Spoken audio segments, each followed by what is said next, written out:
So in this section, we will be seeing about the UART protocol.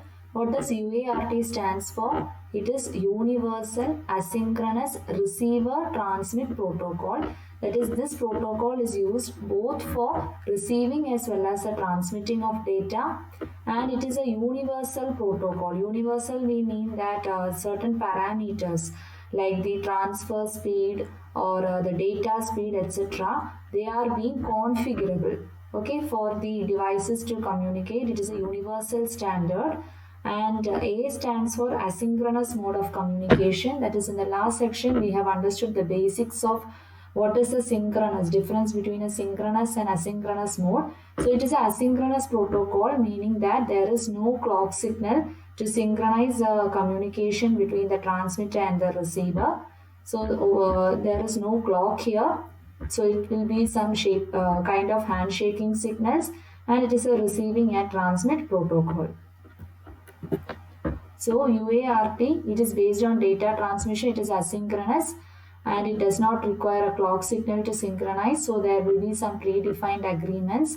And the serial communication settings, we know that this is a serial protocol, this UART protocol. So the serial settings like the baud rate, number of bits per byte, parity, so start bit, stop bit, etc. For the transmitter and the receiver side, they should be set identical, and by means of some agreements only between the transmitter and receiver, the communication is going to take place.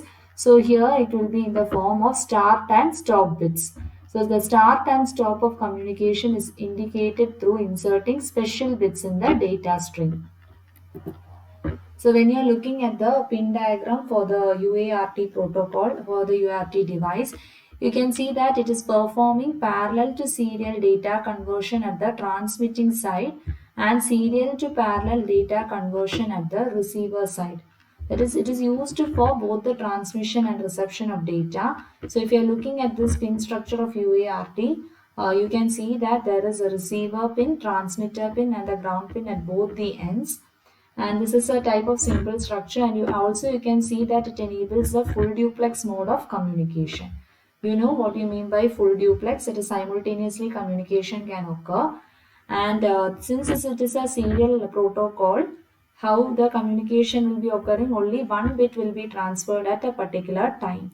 So at the transmitting end, what we have to do, we have to perform the parallel to serial data conversion, because data is to be transferred only serially.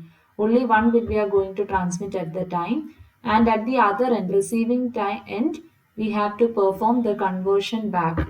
That is serial to parallel data conversion at the receiver side. Since we know that this type of devices, port devices, they are going to perform along with the processor, where the information will be received parallelly. So at the this side or the transmitting side, it has to perform this parallel to serial conversion. So the data is being transferred only serially, and again at the other end, we have to perform the conversion back. Okay, serial to parallel data conversion back at the receiver side. Now this is how a UART data frame is. So we know that there is no clock for synchronization. So some agreed pattern is followed. So there may be a start bit and there may be a stop bit. So the following symbol indicates the start bit and the stop bit. So this is a start bit.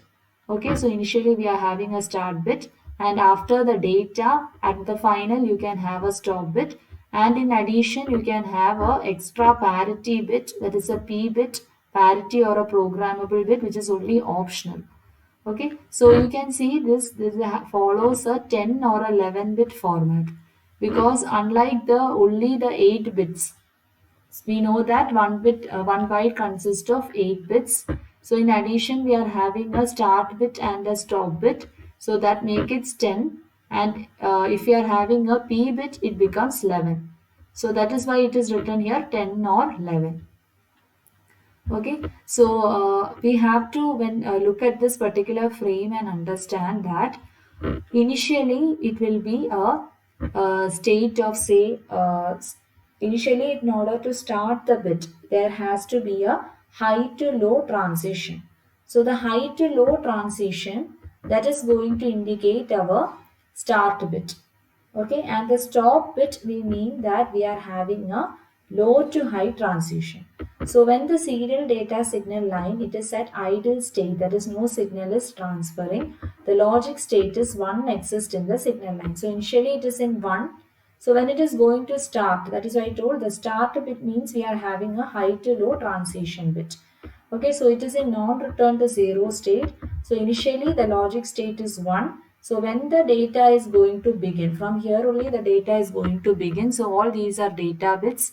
Okay, so these 1, 2, 3, 4, 5, 6, 7, 8. All these are 8 bits.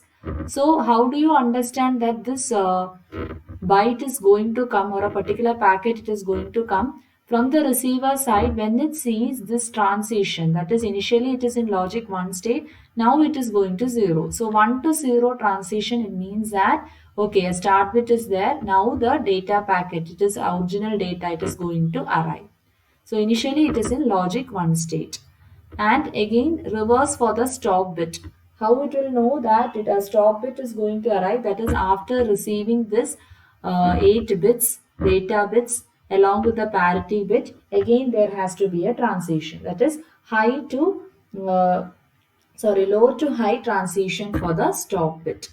Okay, so there is a predefined agreement. So initially a start bit. So initially when no data is there, it will be at a logical high state.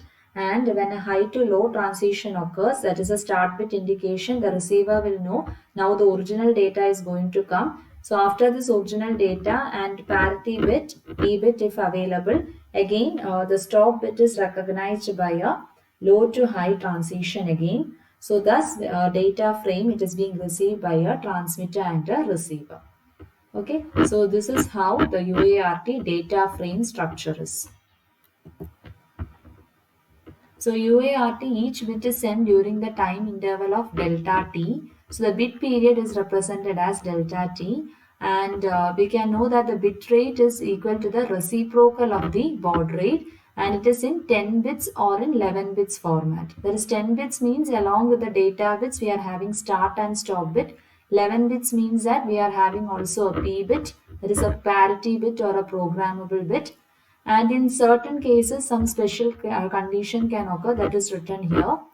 Okay, so the data bit instead of 8, it can be either 5, 6 or 7, and the stop bit instead for a duration of 1 delta t, it can be for a duration of 1.5 delta t or 2 delta t, and the extra bit, that is the programmable bit, it is called as the transmitting bit, that is 8 bit at the transmitting side, and also at the receiving side also this programmable bit may be present. It can be either used for the error checking purpose, that is it can be either a parity bit or it can be a programmable bit also. For example, say if P is equal to 1, the data bits, it is going to specify the address of the receiver. And if the P is 0, it simply indicates that it is a data byte. So if we can actually program this also. If it is 1, it is indicating address. If it is 0, it is simply a data byte. So likewise, we will be having a 10-bit format, that is data along with start and stop 10 bit. If there is a P bit, there is a parity or programmable bit, it become a 11-bit format. Again about the handshaking signals in UART. That is, we know that some predefined agreement has occurred. Okay, it is following a particular type of data frame. Along with this, handshaking is also going to occur. That is, if you are considering the computer terminal device to external modem, there can be 5 different types of handshaking occurring in the communication. These 2 handshaking signals, they are generated from the modem side, and 3 they are started from the terminal side. So you can understand by looking at this figure, that is, this is our UART communication port. So this port is following the UART protocol, and to this device, to this modem device, now communication is occurring. So you can see 2 handshaking signal is being initiated by the modem, and 3 is being initiated by the terminal device. Okay, so we will see one by one. This is DCD, that is a data carrier detect from a modem towards a computer terminal. That is, it is to inform, the modem is informing this particular terminal device that a carrier signal has been detected. So that is the data carrier detection. And next one is DSR. So that is data set ready. That is again from a modem here to it is occurring to a communication device, terminal device. So when the modem that is being turned on after a sleep condition or after a power off, if it is ready to communicate, okay, it has to inform it. So the modem is sending this information to the communication port that it is data set ready. It is now ready after a power off. Then another type is a data terminal ready, that is the DTR, that is occurring from the terminal device towards a modem. So it will be raised here, that is the terminal is ready to communicate with the modem. And another one is a request to send and clear to send, RTS and CTS, both are occurring from the terminal to the modem. So request to send means that the device has got a data byte which is being ready to transmit. So it is asking a request to send signal to indicate the modem that it has a byte of data to transmit.